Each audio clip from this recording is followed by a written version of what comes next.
Halos lahat ng mahirap, pinangarap maging mayaman. Pero naisip mo rin ba kung bakit may mga tao pa rin na kahit magsumikap ay nananatili pa rin mahirap? Dahil kailangan talaga ng mahirap sa lipunan. Isipin mo kung lahat ng tao ay mayaman na, sa tingin mo ba may mga construction worker pa na magtitiis sa initan para lang kumita?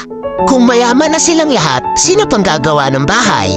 Yung mga magsasaka, kung lahat sila mayaman na, magbibilad pa ba sila sa araw para magsaka at magbungkal ng lupa? Kung hindi na, ano nang kakainin natin? Kung lahat tayo ay mayamong negosyante, sino pang magiging trabahador?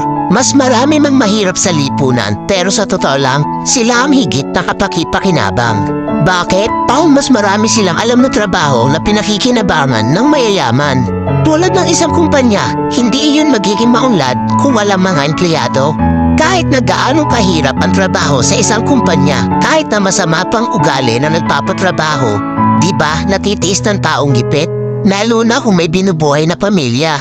At higit sa lahat, hindi mo makikita ang tunay na mapagbigay at matulungin sa kapwa kung walang mahirap na tinutulungan.